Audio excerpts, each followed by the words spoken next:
Welcome to Beyond the Crucible, the podcast that dares to talk about setbacks and failures, but not so we can commiserate, but so we can elevate.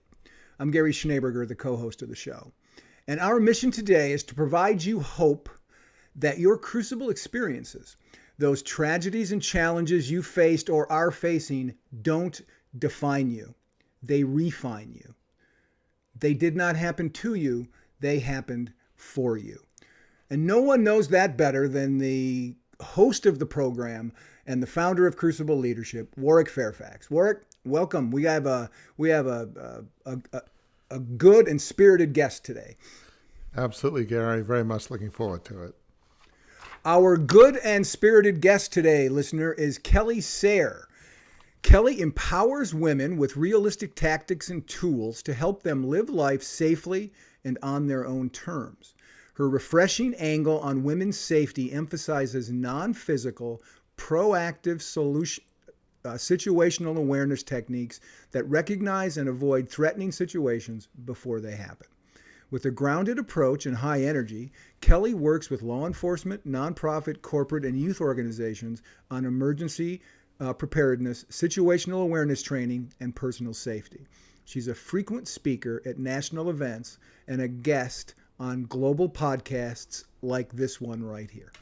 Kelly is trained in FEMA's Community Emergency Response Team program, the Department of Homeland Security's Active Shooter Preparedness Workshop, and Texas A&M Extension Services Crisis Communications. That is some impressive resume right there. She is a member of the Association of Threat Assessment Professionals, Team Women, and the Tri-County Humane Society. Kelly lives in Minnesota with her husband, children, and, believe it or not, 190-pound Great Dane.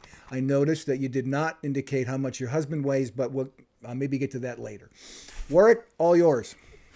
Well, thank you. And, Kelly, thank you so much for being here. You have an inspiring mission, and it will be so fun to just talk about it a bit. Thank you. I'm really looking forward to this discussion. Well, Kelly, we're going to talk a bit about Sharp Women Book and Diamond Arrow Group, but I would and I know you live outside of Minneapolis. I'd love to hear a bit of the backstory of kind of what makes Kelly Sayre kind of who you are, and a little bit of family, or what's part of some of the threads, if you will, that make you who you are, because we're often formed as we grow up and influences, and a little bit of the origin story, if you will. Sure. I grew up in a very small town, 500 people. Everybody knows everybody. It was a great learning way to grow up. I guess a learning experience impacted my life moving forward. My father was an over-the-road truck driver, so he was gone a lot. My mom was a nurse. And being the oldest of three, it was a lot of times my responsibility to take care of my siblings. And we had to be very self-sufficient. So it instilled a lot of personal responsibility, accountability, and taking care of others. So I look at that as a benefit. We joke that my mother's bloodlines, I was very, calm, centered, very realistic, practical. And then my dad's side became the whimsical dreamer, I can do anything and go anywhere type personality. So when those two combined, when I graduated high school, I could not wait to get out of small town and go to big city, and moved all over, had some experiences with Southern California. I moved to Southern California with my best friend from college for a while. And that was a very important time in my life, because for once it was getting out of that small town bubble and really experiencing and getting to know people, and still pulled back, ended up back home because my family is all here. So that tie and that pull back to family was also very impactful. And I met my now husband, and now raising my own family here in central Minnesota. And you have how many kids, did you say? 2. And a Great Dane. I mean, my gosh, that's impressive. That's a massive dog. Literally and figuratively. And actually, the funny story, I'm part of the Humane Society. So when we had to put our last dog down due to old age. And we swore we were not going to get another dog for a while. And we just went to go pet, dogs, or go look at the dogs because of my two small boys. And Leonidas, which is his name that was picked before we even adopted him, but he was a puppy. And because he was a stray or a drop off, a surrender, they didn't know what his breed was. Thought his paws looked big, but he was just going to be a big black lab. And yes, now 190 pounds later, we realized, nope, pretty sure he was full bred Great Dane. They just didn't know that. So thankfully, though we never intended to have such a large or small horse dog in our house, he is a big baby, and we have the space to have him. So we will love him for the rest of his life, and he will always be our wannabe lap dog. I guess so long as you walk him, I don't know, or run him 10 miles a day or so, he's probably fine, right? He actually he gets quite exhausted because of his size. He is not somebody who he'll walk. He likes going for about a mile, mile and a half, 2-mile walk. And then after that, he'll sleep all day. Well, that sounds great. So I'm fascinated by just the mix you have. I often say it's good to pick your genes, and I feel like you chose wisely, because you've got the whimsical, the dreamer, combined with the practical and the realistic. I often like to think of myself as a realistic optimist or something like that. I try to combine both, but I think that's a great combination. So well done. It sounds like you chose wisely there. So you're back in Minnesota, and I know you were working in a nonprofit, which then shifted to kind of what is maybe your Crucible experience. So talk about as you're back home and you're finding a way in the career world, you're beginning to have a family. So where did that sort of whimsical, dreaming, practical side, how did that coalesce into a career path, if you will? When I was in high school, my senior year, I took an entrepreneurship class that was only allowed for seniors. So you had to start your own business for the first half of the year. And then the second half of the year was a class business. So learning how to work together. And ever since then, I had the entrepreneurship bug. I had cousins, uncles, aunts who had all had their own businesses. So it wasn't completely out of my purview or my perspective that that's something that we don't do. It was, that could be a reality for me. And so I knew someday I would love to have my own business, but I didn't know what it was. And then life experiences, the nonprofit that you mentioned that I worked for was actually sports tourism for the Convention and Visitors Bureau in the St. Cloud area. So it was my job to go out and research sporting events, amateur sporting events, to bring and host in our community, because that fills our hotels, that has people eating at our restaurants and visiting our shops and our retail. So it's good for economic impact, and had some great successes, some great experiences in that role, and realized, okay, I've kind of hit the plateau. I can't go any further. I have 2 small children, we're not leaving this area. So it's not like I could stay in this field and move to a bigger city, a tier 1 city. Perhaps this is the time to evaluate and see what I could do on my own. And that's where I was introduced to this individual who had a company doing executive training and executive peer groups for females. And I was invited to be a member of her second executive peer group.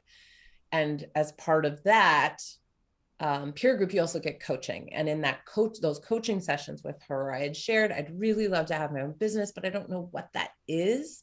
I was still trying to figure out, well, what is my thing? What am I good at?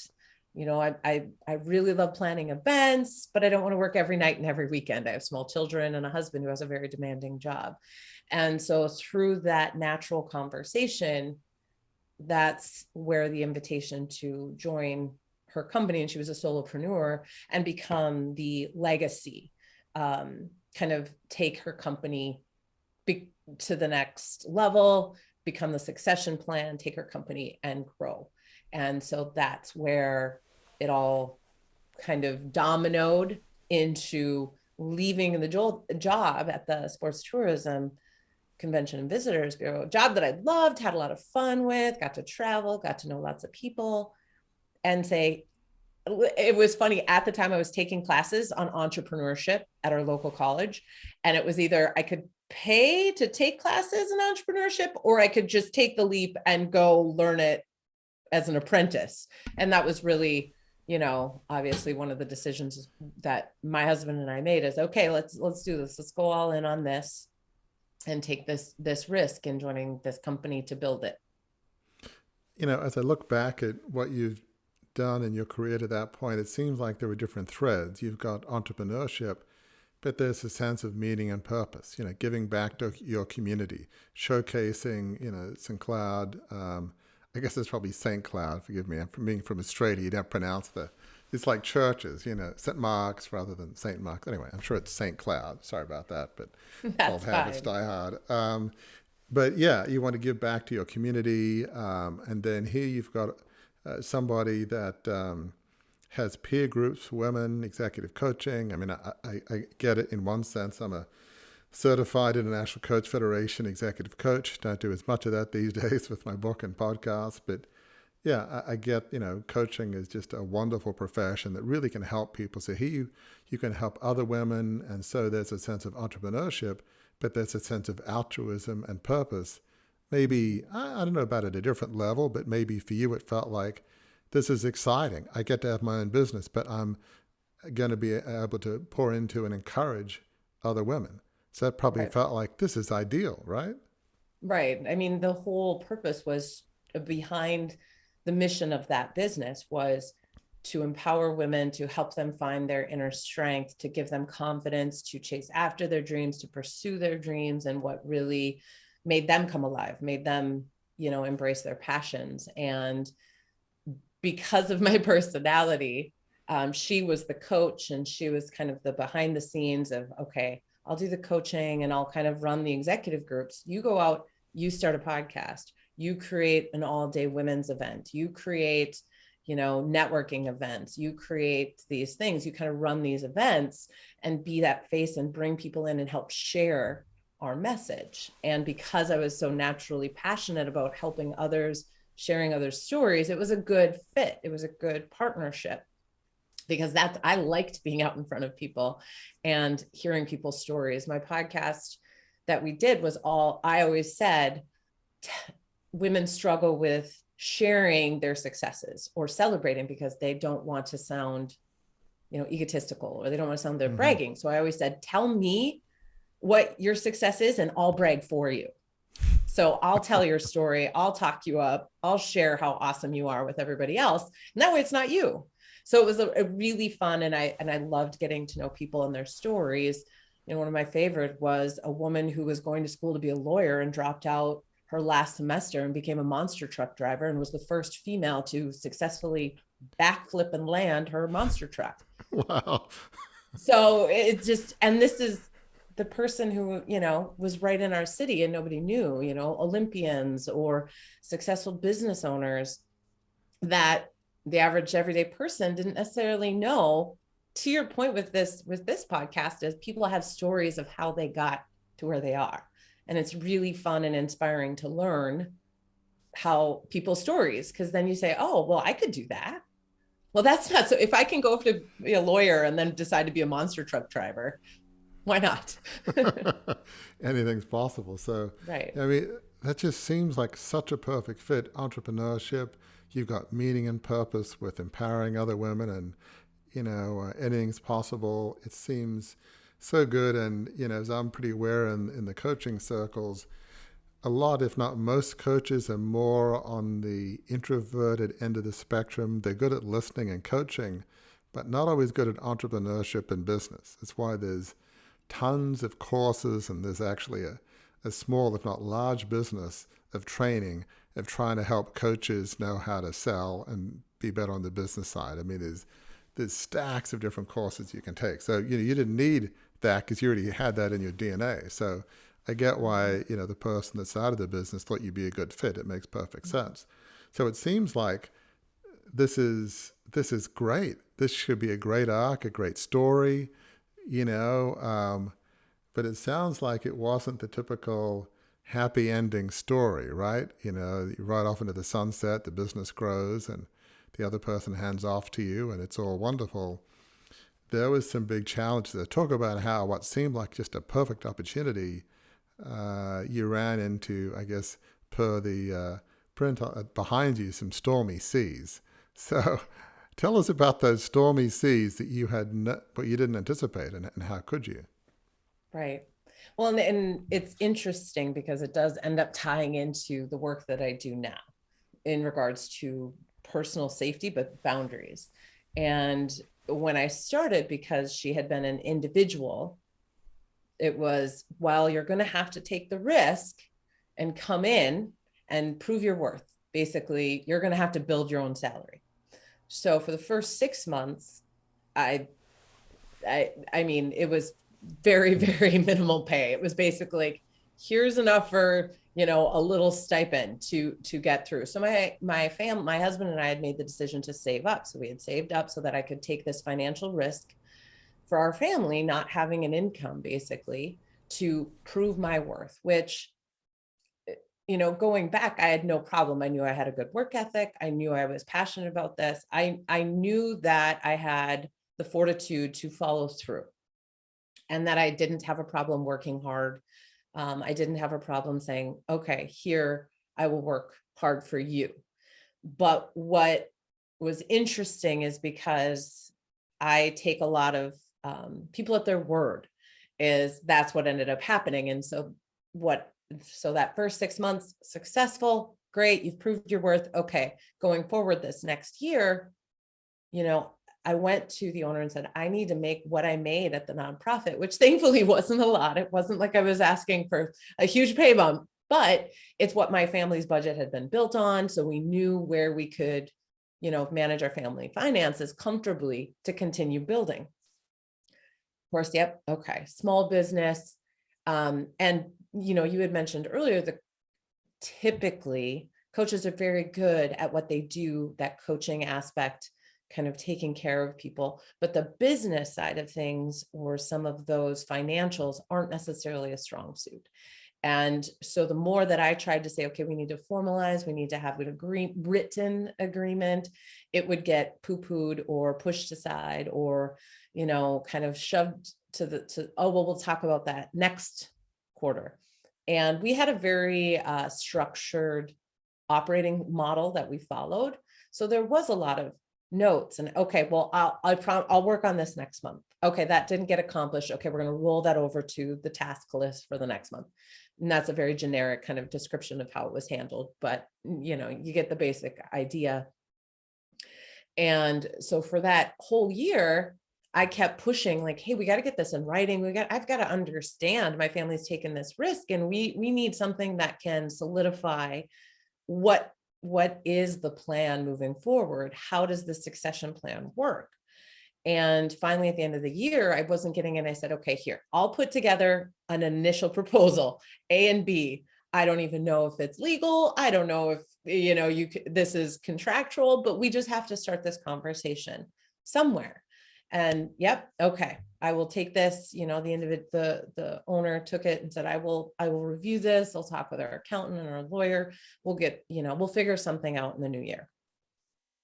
And then in the new year, things were planning going forward. We had a successful year-end we surpassed revenue goals. So again, from my perspective, it's like, okay, I've proved my worth yet again. We're growing the business in leaps and bounds. This is great. I can't wait to see where we're going to take it. We had set some pretty awesome for 1, 3, 5 year goals. And I was excited by the potential for growth. And really the crucible moment, I guess you could say, was when I got my W-2. Yes, W-2. I always forget if it's the W-4 or W-2.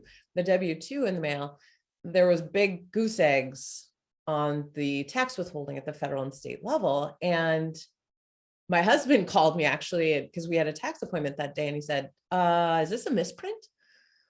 And called down to the accountant for the company. Nope, that's what it is. And I it's kind of one of those things where you go, well, can that even be possible? I didn't even know you could do that. I don't understand.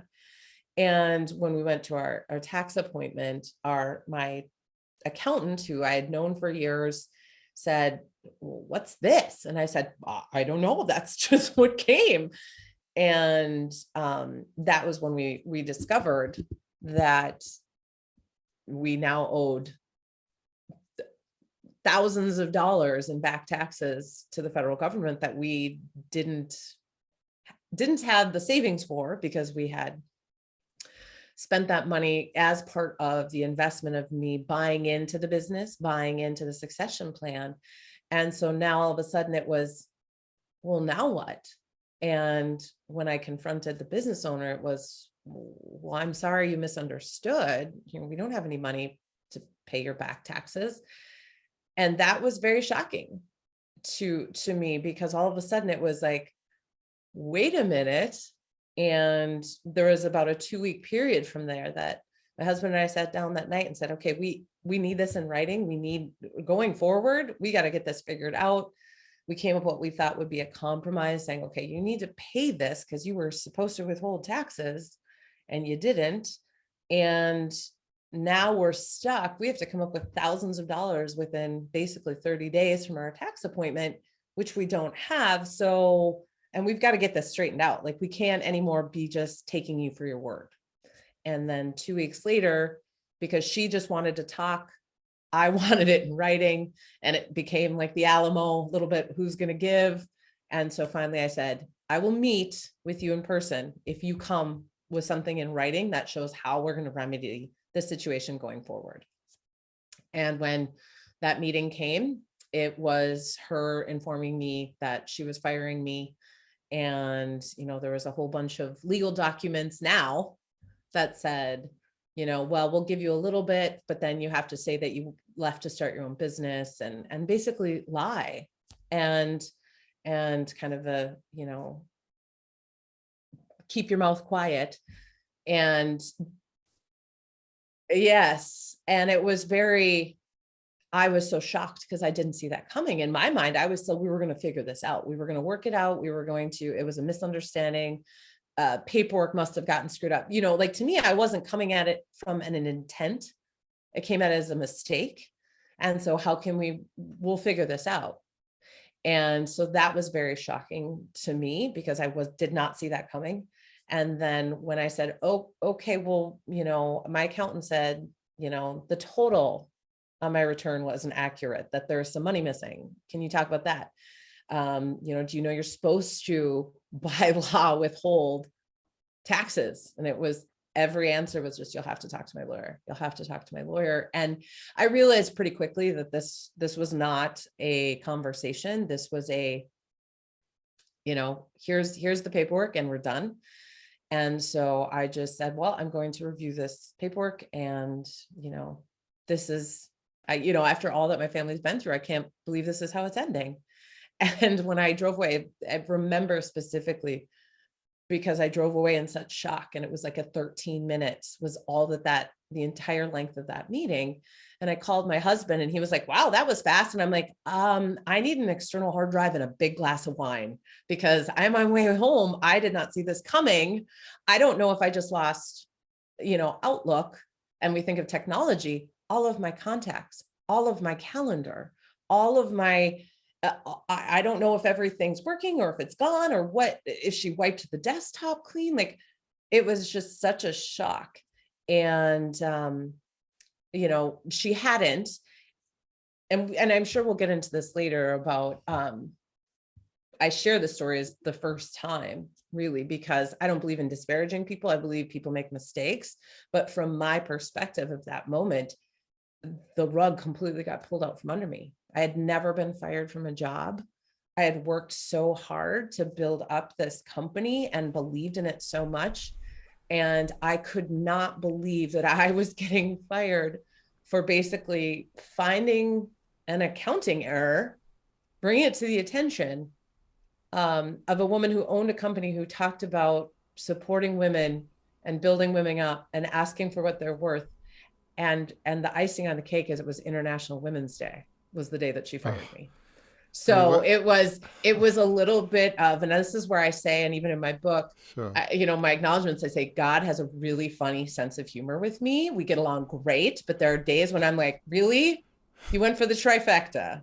You got me fired on International Women's Day by a woman who owns a women supporting women business. Yeah, So. I thought this was about empowering women. Gee, I don't feel very Right. empowered for some reason. I feel like kneecapped perhaps, but not empowered. Yeah. But yeah, I mean, it's, obviously these situations are very challenging. Look, I'm not an accountant, but it would seem to me that woman had a legal duty to withhold taxes. If she didn't withhold them, that's on her. So it's weird that you'd be on the hook, but maybe, when you have to fill out your return, it's like, well, somebody needs to pay it, and we need to get into all the details. But I mean, she has a legal responsibility to withhold it, but I'm sure you probably, which we don't need to get into all the details, you probably sought legal counsel and others, and even if you're right, being right costs money, and so Yes. that's the challenge. Is not to get political here, but those who have more money,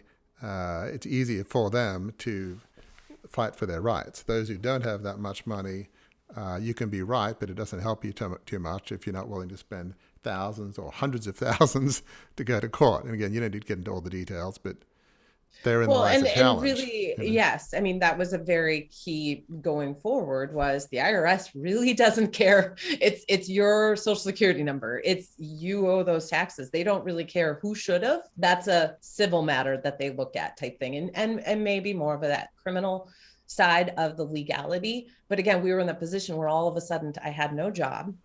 We had no savings. We suddenly found ourselves owing thousands of dollars and no money to hire a lawyer. And every friend lawyer who I called, who in the tax space, was like, I have never heard of this situation. I wouldn't even know where to start. And so that's where it came down, and kind of the moment that I really think we should touch on, because I think this is so important for anybody going through a tough time, is I had a mentor in my life that I had met sitting next to on an airplane a year prior, and he had been my mentor. And so he knew, because he owned a private business. So there were times I was like, well, what is succession plan? Can you give me some examples or help me figure out how to set this up? So he knew where I was at. And when he found out that happened, he said, I will give you a job. Here's what I'll pay you. I know you've wanted to have your own business. You have to come work for me as a contractor. So set it up. You'll have it. So it was really that God had it set up, planned, and a long time prior to kind of have this. So we had a way forward, but at that same time, it was like, you can either stay stuck in that anger or hurt or betrayal, or you can say, okay, how do I move forward? And what is going to be the best for me mentally? Because I could have stayed angry. I could have stayed, and trust me, I threw one heck of a pity party that night. It was a rager all by myself. I was pretty but the next day I got up, I dusted myself off. I went to go work out, and I was like, okay, you had your pity party. Now it's time to move forward, because this is where you're at. And if you stay stuck here, you're going to stay here, or you can figure out a path forward. It's interesting. You use the words pity party, both start with a P. Another point that illustrates that I want to make sure listeners get is that that's a pivot point for you. And we say a lot, because a guest said it. I don't know who it was. If you're listening now, guest who said it, I apologize that I'm stealing your words, but you said the words, it's the change in mindset from this happened to me to this happened for me. That's the pivot point that you got to, in that from pity party to pivot point. What was for listeners who maybe spend a little bit more time in what Warwick calls the pit, he cuts it off at pit, in the bottom of the pit in a crucible. What's your counsel, your advice, your hope, your exhortation to people who might find themselves stuck there a little longer? How do you get to that place where you understand it didn't happen to me, it happened for me, and that's how I go forward? I think that pit is going to look different for everyone. It's kind of like grief. There's no set time to process grief. Everyone does it a little different. And it's based on, from my perspective, is based on your life experiences. That wasn't the first crucible moment in my life that I considered. There had been other big challenges that I had faced, and being able to look back and say, listen, Kelly, this isn't the first time you've hit a roadblock, or a concrete wall and not been able to go through it, but there's always up, down, to the sides. But I think it's the giving yourself grace to feel all the feelings. Like, that's where I say I threw myself a pity party, because I was like, I'm going to be upset. I'm going to cry. I'm going to be angry. I'm going to be mad. Just feeling the feelings, not taking it out on my kids, not taking it out on my husband, not taking it out even on this other person. It was, this is how I'm feeling. And feeling that, and then almost feeling the exhaustion for me of like, I don't want to feel this way anymore. This isn't good. This isn't productive. This doesn't get me to where I want to be. And one thing that a cousin of mine who I'm very, very close to, who's had his own business for years, he said something that really kind of helped with that pivot. To your point of, it didn't happen to me, it happened for me, is he said, Kelly, you loved your work so much. You were so passionate about what you were doing and the mission. You would have sacrificed, and you would have given so much in exchange for what was being given back to you. You would have stayed there forever. So maybe this was God saying, this is not where you're supposed to go. And if I don't come in and force you out, you will always stay there. You will always find an excuse to stay there. You will always find an excuse to, make sacrifices to benefit the something else. And so to me, I also say that I'm very stubborn. I get that from my mom's side of the family. And sometimes it takes a little bit of a 2x4 to get a hint across to me. And so I think that was God's way of like, if I don't get you out of this now, you're not going to achieve what I have planned for you, because you will continue to try and fit that round peg in a square hole versus letting go and letting me lead the way. What's fascinating about what you're saying, Kelly, is even though we're very different, grew up very differently, I can absolutely relate to what you're saying, because I've said almost the exact same words that you just said, funnily enough. As listeners would know, I grew up in a very wealthy 150-year-old family media business in Australia, founded by a person of faith. Faith was very important to me, and so I felt like it's pretty obvious what God's plan is. It's always dangerous to presume that we know what God's plan is, because we're often wrong, as I was. So that's God's great sense of humor. Every time we think we know.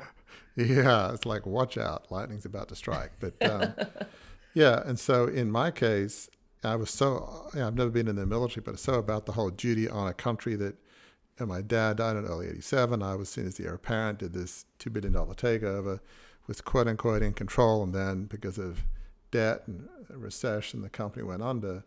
But I felt in some sense that, it was not a good fit for me. I'm more of a reserve, reflective advisor. I'm not wired to be in charge of a massive 4,000 person, $700 million company. So in some ways, I never would have left. I would have let down my dad and my ancestors. And I'm very stubborn. I'm also very high perseverance. And so I would have just kept at it. The decades would have rolled by. Wouldn't have been good for my kids. I have 2 sons and a daughter, like 30 into 20s, because they would have grown up with the whole mantle on their back. So in some ways, I think God said, okay, I know you're never going to leave because of this whole duty thing, but despite my own stupidity, which was, in my case, it was largely my fault, I do believe God said, well, the only way I can get you out is for this company to go bankrupt. And so one way or the other, I'm going to make you leave. And as I look back, that excruciating pain was a tremendous blessing in hindsight. So it's not quite the same, but I can relate to the fact of, maybe, God was looking at you, Kelly, and says, yeah, she's never going to leave, and we'll figure this out. But so maybe if you believe in the divine, it was meant to, there was a higher purpose. As we pivot to what you do now, one of the key things, you've got to make a choice to move on. But one of the key aspects of moving on is forgiveness. And as I often say, it's not because what the person did was right. Here's a clear case if it wasn't right, morally, legally, I don't know, it wasn't right in any shape, way, or form. But as I often say, the reason you forgive is not because they deserve it, it's because you deserve it. And you were in your own prison unless you forgive. Obviously, I'm sure you probably had to go through this. How did you manage to forgive? Because you must have to be able to move forward, I'm assuming. That took a lot longer, I would say. To me, there might have, and I can say this now so calmly and tell the story. And I can assure your listeners, it wasn't always that easy to tell the story without a lot more emotion or a lot more like snarled lip. But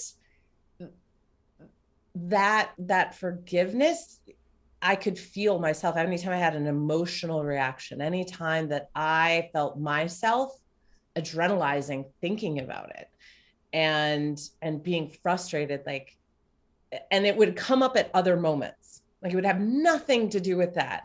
But if I felt slighted, or if I felt like, God, the world is not fair, and, starting to slip down the pity party slope again, it would all of a sudden, it would go right back to there. And so I realized this was baggage I continue to carry with me. And while I'm all about getting good workouts in to build cardio strength and physical strength, mentally, you got to let that go, because otherwise you're not going to be fully present in the now. You're not going to be fully aware of what's going on now in relationships, or it's going to impact decisions you make going forward. And I did a lot of soul searching on forgiveness, because it's really, I forgave them a long time ago. But then when it comes back up, you're like, well, maybe I didn't. Maybe I just said I did.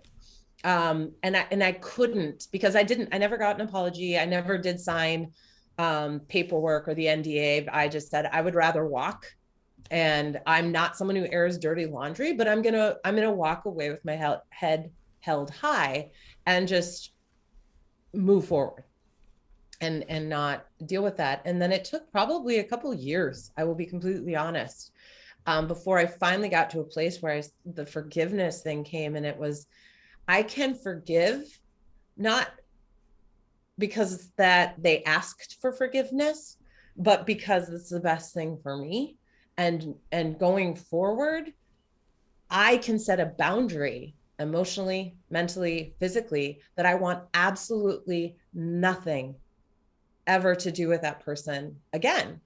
And as a female, and because still in the area, she still has her business. She still does things. I interact with people who still participate in events or business activities that relate to this person.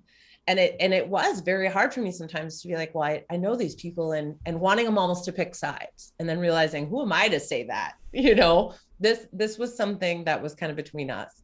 But it was very hard for women to understand why I had such a hard boundary. It was, well, if you forgave, then you should be okay. And I was like, that's something for forgiveness. And with boundaries, that now when it comes to situational awareness and personal safety is, no, you can forgive someone then and draw a hard line and say, I don't have to let that. Having a strong boundary isn't about kindness, isn't about being a good person. It's protecting myself, my mental health, my emotional health, because I didn't want to pick that, heavy baggage back up and bring it with me anymore. I want to leave it back there. So it's a hard boundary. And that is something that applies in all areas of life, because again, when it comes to women and personal safety, so often we imagine an attacker or a predator as this dark, shadowy male figure. And what I'm trying to do is bring the conversation about boundaries, mental, emotional, physical. It's not always that scenario. Sometimes it's at work. Sometimes it's with a female. Sometimes it's with a friend, sometimes with his boss. And so if we can remove sort of the stereotypical predator or person who wishes ill intent or who causes ill intent, whether that's on purpose or not, boundaries are boundaries. And if we can talk about behaviors that are unacceptable, and we can realize what we're comfortable with, what we want to invite into our life, what is us, what is our boundaries, and what is not us, that's all it is, then it becomes very easy to see and to enforce boundaries in all areas of our life, which then improves our personal safety, whether that's our mental wellness or our physical wellness. Absolutely. I want to pivot to what you do with your book, Sharp Women, and your group, Time and Arrow Group. But just, you said a number of very profound things that I can relate to in a sense. I mean, I believe in, fitness and eating right. Fortunately, my wife is very into, she's a very good cook and into nutrition. I've been blessed, to have her as my wife and partner. Another greatest gift I've been given, at least on this earth, would be her. But exercise is good, but I often think spiritual and emotional exercise is important too. It's like saying, I worked out last year, I'm good. Wrong. You got to work out every second day, every day, whatever your regimen is. It's the same with whatever your spiritual frame of reference or emotional. I'm, different than you, but I've got, my mother was this passionate force of nature, her against anybody else is not a fair fight. I mean, she was one driven, a piece of work in many ways, but, an amazing person. My dad was more reflective. So I've got a little bit of both in me in some weird way. But there are times during the week that I'll feel down or I'll feel just unsettled. And it's like, I'll chat to my wife, it's the first place I go, and I'm feeling just really rattled or unsettled. I need to figure this out and deal with it. Once I figure it out, we talk about it, I'll pray about it, whatever it is, and I just keep at it until I'm centered again. So that could be emotional, spiritual, and with forgiveness. Just because you forgave yesterday doesn't mean it can't, crop up a bit. There's always will be a scar or a scab. So you got to, when it comes up, something in the news about Fairfax media, it's like, oh yeah, look what I did, hurt all those people. I didn't mean to. And here we go, down. It's like, okay, let's deal with it. Yep. So boundaries, I want to comment on that. I think you can forgive somebody, but certain people, look, I've had, because of the life I've lived, I used to say almost like middle school, did I have a sign on my back that said, betray me? I mean, my gosh, I have quite a list in a way. So I've forgiven, but does that mean I'll do business with them? Does that mean I'll hang out with them? No, because I have a degree of comment. Of course, why would I do that? Doesn't mean I hate them. That is, and then I apologize for interrupting. No, you go right ahead. Respectful. And that is something that I think is, from my perspective, is admired in men, and in women it's shamed, because we're supposed to be caretakers, we're supposed to be giving, we're supposed to be kind, and what gets manipulated most is our kindness. And so boundary enforcement, if you are like, no, I absolutely have zero interest in ever having a conversation. Like, of course, if I see her in public, I'm going to be cordial and I'm going to be polite, but I have zero interest in opening the conversation door or even setting one block of a bridge again. And to me, that makes me sound very cold and very, very, just a very non-feminine way to be. Right. If you were nurturing and caring, you'd be different, says the cultural meme. And you'd open a door and let her back in. You would hug, and it would be all nice and, all warm. And I mean, it's just ridiculous. But so talk about how, obviously you were, I think, went on a course on sort of self-defense. And I think, from what I understand, most of those are designed by men and not women. But it seems like that pivoted into broader than just self-defense. Situational awareness, not getting yourself into situations. It's okay for everybody, certainly women, to have boundaries. Women don't have to be doormats, They don't have to be run over. I mean, not to get into it all, but it just seems like, there's an epidemic of, I don't know whether it's abusive men, but I've certainly had some close female family members. Maybe they weren't abused, but certainly controlling husbands to varying degrees. Miguel, my wife Gail, has friends. Just seems like there are so many. It's just mind-boggling. And it's like, oh, but he'll change. And it's like, really? Come on. Well, it's the forgiveness You thing know. again. You Oh give my him another gosh. chance. I mean, how about And some self-respect or something? But anyway, I don't pretend to understand, obviously. But it's like, come and on. that was part of, I came upon situational awareness in a very traditional way. I took a physical self-defense class for women, and we spent the entire 4 hours hitting, kicking, doing all these great things that, again, I'm a physical person, I'm an athlete. So I enjoyed that. That was fun for me. And at the very end of class, it was, but the last thing you want to do is get into a physical altercation. You need to be more aware of your surroundings to avoid danger. And then see ya. And my brain did, whoa. We just spent the entire time focused on what I was supposed to avoid doing. But the thing I'm supposed to use 99% of the time, we didn't discuss at all. And my curiosity went into hyperdrive and went in, well, what is situational awareness?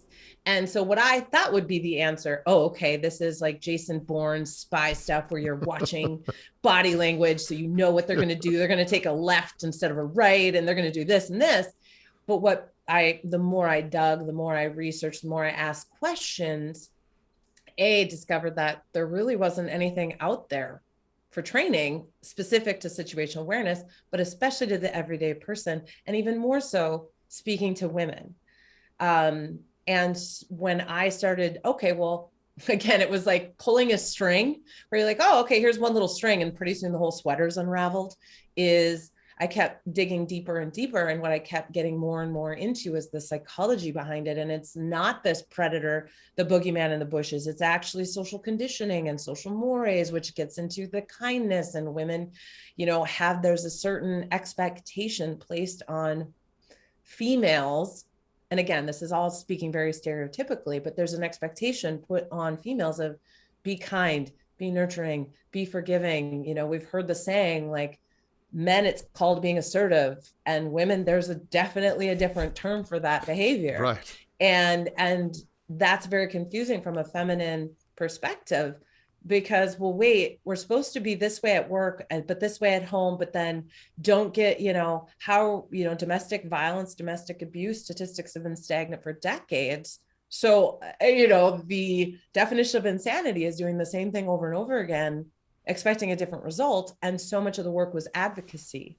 So it was a reactive. Self-defense is a reactive. You're in a physical self-defense situation. How do you fight back? And for me, I was like, can we just not have this happen at all? Can we start having real conversations about those little things that start out as controlling tactics, that start out pushing past boundaries and get brushed off? Oh, don't be so emotional. Don't overreact. Oh, you're rude. You're being rude by not being more friendly. Or, if a stranger interrupts your conversation and wants to have a talk with you, well, it's rude to say no and then sit there.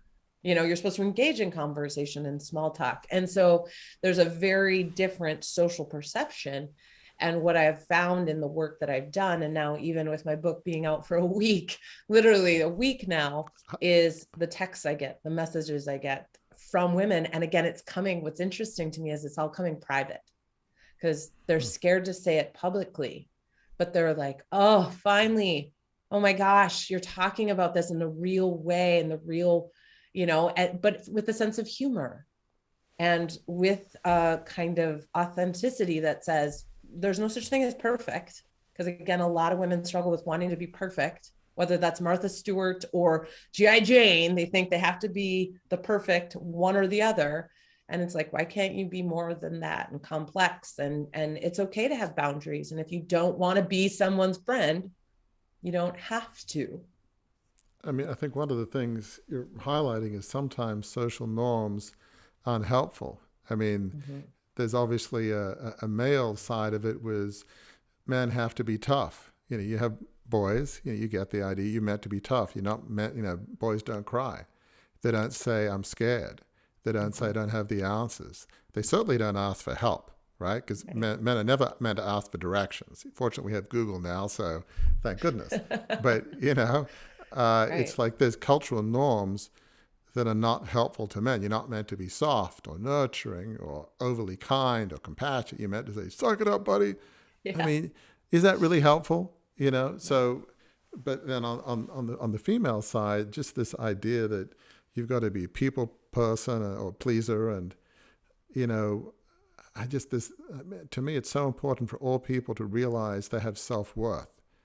I believe God designs us all in unique ways, and um, just your identity shouldn't be in being a good mother or a good wife. Nothing wrong with that, but it's based in who you are. Do you know what I'm saying? This whole identity thing of, oh, it must be my fault, or I should always say sorry, or just this weird thing that's okay to be this passive doormat or something. I mean, does that make sense? I mean, do you have to almost re-educate some women to saying, you matter, it's not okay, you know? Definitely. I mean, it's the saying, don't mess with mama bear.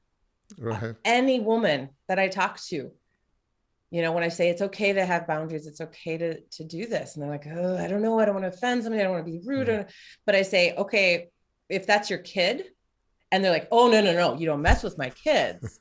And it's Right. literally this pre-programming, building those neural pathways that, well, you have worth too. I get that you are being protective of your offspring, which is again an inherent, we need the survival, we need the species to continue, but you matter too. And that's where it's bringing it up in a way that isn't, well, you're doing this wrong, so this is what you need to do. It's more of speaking to them and getting to the root of it, because again, it could go back to a traumatic event that happened to them where they didn't think they had worth when they were in high school. And so they're constantly seeking validation from an outside source, whether that's work, whether that's a relationship, whether that's, financial worth or something like that. And so it's really getting to that and changing the mindset, because if you look, every self-defense training, every even success in business training gets down to, you have to have the right mindset.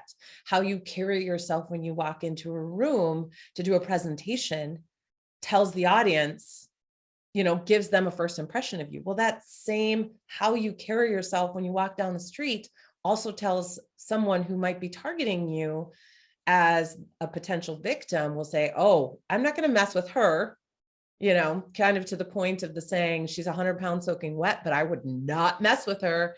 As I say, that's how you have to carry yourself. And it doesn't mean, then there's this teeter totter of like, well, if I'm not nice and I'm assertive and have firm boundaries, well, then I'm a negative person, and I'm a rude person. And it's like, you can still be a kind person and have strong boundaries. And that's where I don't have all the answers, but I'm trying to bring the conversation to light.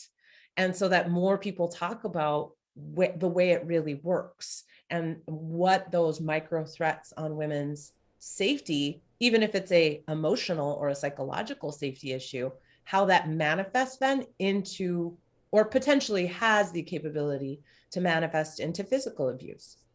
One of the things that you say in your book, and I have the press release for your book here, and it's one of the points that's pulled out, and it goes to what you've been talking about the last several minutes, and it's a great phrase that you've said. You are not who the world tells you to be. Really, that's the summary of what you just said, right? Is one of the things you're helping women understand. They are not. They don't have to be who the world says they are. Why is that so important? Because we get messaging, again, coming from the female perspective. And I think, Warwick, you talked about even the messaging men receive. We get messaging, boys are supposed to be like this, girls are supposed to be like this. And we get that messaging and it gets ingrained into our subconscious. This is who I'm supposed to be, in middle school, in high school. We get defined by the clothing we wear. We get defined by whether we're in athletics or not, whether we're, on the debate team, whatever it may be. And then, okay, well, now if you're that, then this is probably what you're going to do after high school. And this is what you're going to do if you're going to go on to education, or if you're going to go into career, or whatever it may be. Well, all of a sudden you're like, well, this is the path. This is what I've been told I am. Right. This is what I'm supposed to be. And in the book, I do say, when kids are little and they're like, I'm going to be an astronaut and bake cakes. And we're like, super, that's phenomenal. Because we know that it's going to change 100 times Right. before they graduate. But at some point, there starts to be this, well, you can't do both. Or you're a woman, you can't do that. Or you're a guy, you can't do that. Or, you come from a small town, you're never going to do that. And so that becomes a self-fulfilling prophecy if in our internal monologue says, well, that's not me. And this is who I'm supposed to be. If we don't take the time to say, well, what do I want to be? Who am I?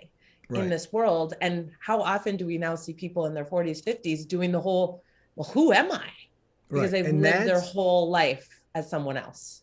And that's an important point to make on a show that's called Beyond the Crucible, right? We're all about how to move beyond a crucible experience and lead a life of significance. And really, what you're talking about, you're not who the world tells you to be.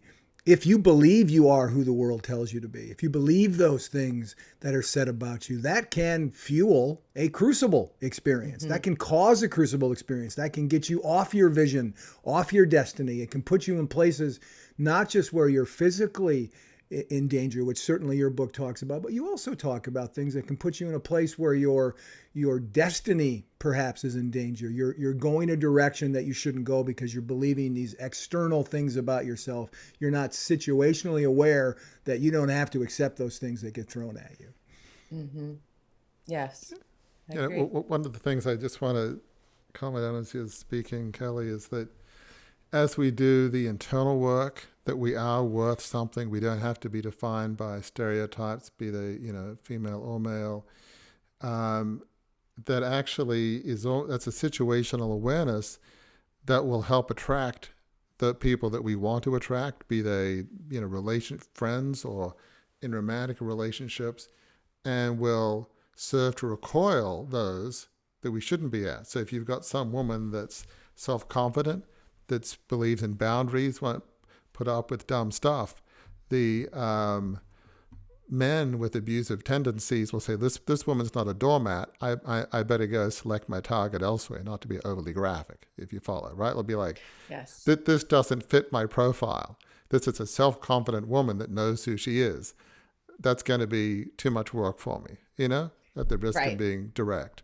And I like to preface that because a lot of times what I hear from women who are or find themselves in a relationship where they're starting to, because of gaslighting, because of love bombing, they get confused because there's also that mantra of like, if you're with someone, you're with them in the good, in the bad, for better, for worse, rich or poor, sickness and health. And so there's this mentality of like, well, we're just going through a rough time. And then if they do suddenly come to a realization, like this is not a healthy relationship, but it's been years. And let's say they're successful at work. All of a sudden there's this, everyone thinks I'm this brilliant, fantastic, business woman who has her stuff together and is self-confident, but in this area. And that's where I say again, you could be that way in your career or in this external world, because that's what the world wanted you to be. And it can be really hard to kind of internally for those women to come to terms with the fact that how could I be so successful or so, self-confident appearing, but yet be in this relationship that is physically and emotionally damaging. Exactly. Just one last beat on this, because our time is coming to a close. For those women, and this is from a male perspective, for those women who say, look, if I'm a self-confident, assertive person, it's not going to be attractive to guys, I'd say it won't be attractive to the wrong guys. It'll be attractive to the right guys. So in my case, for instance, I've been blessed to be married, 32 years, and met my wife in Australia, is American. She is a self-confident person, knows boundaries. She would never put up with dumb stuff. She never would. She just doesn't have that in her DNA. Well, I found that attractive, to be honest. Somebody that was, I don't mean, yelling, screaming, dominant. I don't mean like that kind of thing, but somebody that knew her own mind, knew what she wanted. I mean, she's very kind, incredible mother. I mean, she's a fantastic person, but she's not passive, which I love that. I don't have to do the guessing games. I'm pretty discerning. Not every guy is, but I am, just for whatever reason. So I read between the lines well, but I don't even have to. If she has an issue, she'll raise it and we'll talk about it and figure it out and move on. I love the fact she knows her own mind and she has self-respect. I found that attractive. I don't find, I'm not trying to be nasty to anybody, that I don't find the opposite particularly attractive, not for me. Now, maybe it's because I had about as an assertive mother as it's possible to have. So maybe I had you can go overboard. It doesn't always have to be good assertive. So I don't know. We don't need to get into psychological discussion here. But my Right. point Yeah. is, That's a very interesting topic, because a lot of times too, those people will be attracted to women who will take care of them, who have self-confidence, and that's where that boundaries and being okay with setting your boundaries. It's not a bad thing. It doesn't make you a bad person if you have boundaries. But in other words, it's a misnomer. Is if you're assertive and self-confident and know who you are, that won't be quote unquote attractive. It will be attractive to the right people, the person that you would like to be with. At least that's my optimistic assertion, if that makes sense. So, so just as we kind of round up here, I love just what you've said with the Diamond Arrow Group, giving women courage to move forward and sharp women. What's kind of, would you say, I think we've talked about it, the overall message of what you do with the Diamond Arrow Group and Sharp Women? What's the key message you want women to hear? So the whole mission of the Diamond Arrow Group is to have women have the confidence to move forward and live life on their terms, whatever that means for them. That's the symbolism of an arrow through a diamond. And a solitary arrow can also mean protection from harm. I love situational awareness. I geek out about this stuff and understanding human behavior, the psychology piece of it. And because 1 out of 4 women are assaulted in their lifetime by someone they know, that statistic is staggering. If you get a room full of 5 women, 1 or 2 of them have experienced some sort of an event. So this is something that I feel is very important for women and women's health. Part of what I'm doing though is let's get down to those foundational skills of saying, it's not, okay, how many punches can you throw? Can you do a block? Can you do this type of kick?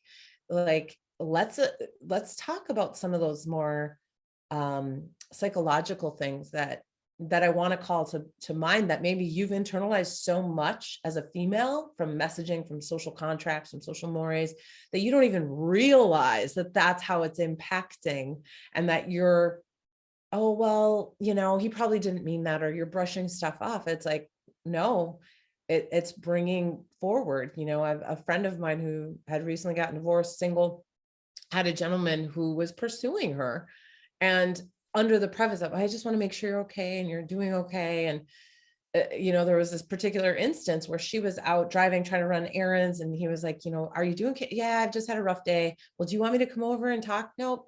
And she had said no a couple times, but yet when she got to her house, he was sitting at the end of her driveway in his car. And when she pulled into her drive, she didn't see it.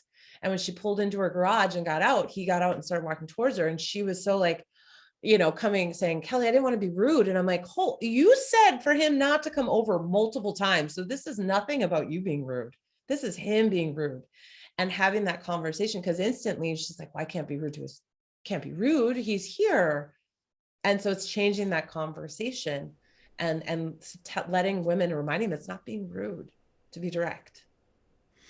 I have been situationally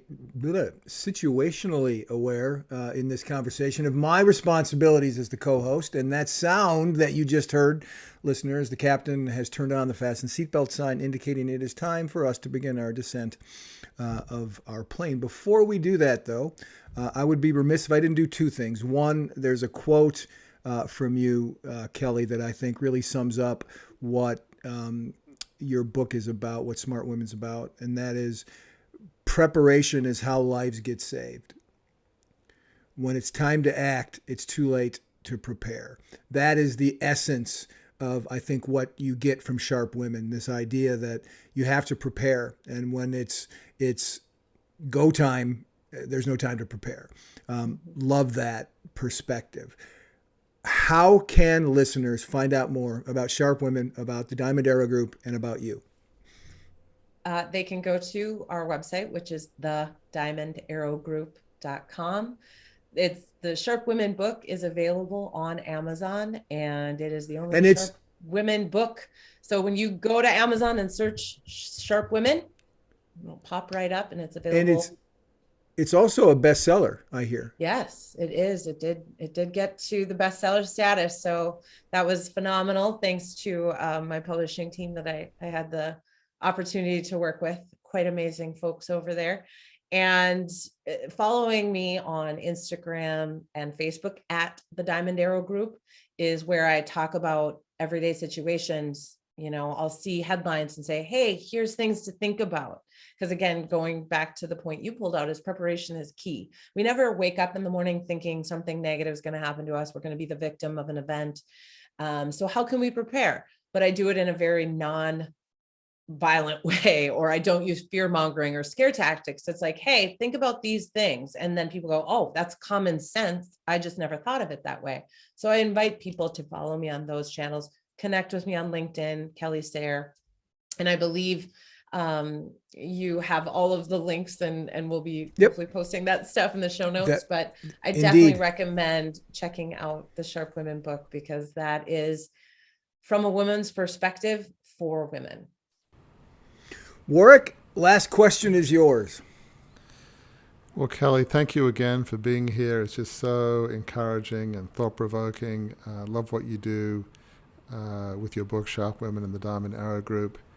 There may be women who are listening to this that may say, well, gosh, Kelly is amazing, but I'm not as self-confident as Kelly, and I'm a little scared, and I don't like to rock the boat. I like to be nice and kind, and I don't know that I could do this stuff. I mean, gosh, it just feels like it's leaping off a cliff. I mean, what would be a message of hope or encouragement to women out there thinking, I don't know, I just, nah. I can't do this. The question, because it does get overwhelming. People say, I'm going to walk around paranoid now and looking around, situational awareness. What am I looking for? And I remind them, take a deep breath, get curious. Because my mantra is be bold, be kind, be curious. And if you get curious about your environment, what's in your environment? It's not about always looking for danger. I did a training and I asked, what is something you noticed in your environment you had never noticed before? And one woman said, all the lovely trees I have in my neighborhood. And I was like, that's fantastic. Is becoming present, being aware is about getting curious. And I always say, what do we miss now is personal human interaction, communication, making eye contact. Is if you're curious about the people in your environment, that could be your family, your friends, and you'll notice, wait, are they having a bad day? Hey, how are you doing? It doesn't have to be curiosity from a self-defense, physical fight. Sometimes it's curiosity of like caring and kindness. Like that's when you do that, and when you're present and aware and you're curious with what's going on, is you're going to pick up good things too. So get curious is what I always tell people. I have been in the communications business long enough to know when the final word on the subject's been spoken. And Kelly, you just spoke it. Listener, if you are curious indeed about Mr. Fairfax, the host of the show and the founder of Crucible Leadership, a couple things you can do to learn more about him and about Crucible Leadership. One, you can get his book, also a bestseller, Crucible Leadership, Embrace Your Trials to Lead a Life of Significance.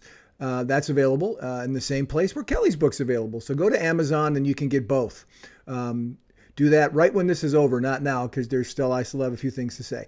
The second thing that you can do if you want to hear more about Warwick's story and about Crucible Leadership is book him to speak reach out. He has toured parts of the country. He's about ready to go back out and do some more of that.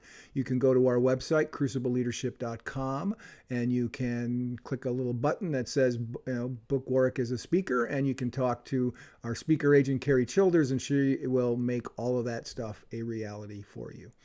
So until the next time we are together, listener, thank you for spending this time with us, and thank you for understanding what both the host Warwick and our guest Kelly have talked about today, and that is crucible experiences are indeed painful. They can rattle us. They can knock the wind out of our sails. They can take the breath out of our lungs, change the trajectory of our lives, but they're not the end of our stories. Kelly has proven it. Terrible things happened to her as she was pursuing what was going to be a dream of what she brought her heart alive, and that was pulled from her. But she didn't stay down. She got up and she pursued it, and she's now doing that very thing in her own business, which is not unique to Kelly Sayre. It can be your story as well. The key is to learn the lesson of your crucible, move on beyond that, and when you do, your crucible experience is not the end of your story. It can be like it was for Warwick, like it has been for Kelly, and like it's been for all the guests that we've had on the show, and hopefully a lot of the listeners. That can be the start of a new story, and it's a new story that can lead to the best ending ever, because that ending takes you to a life of significance.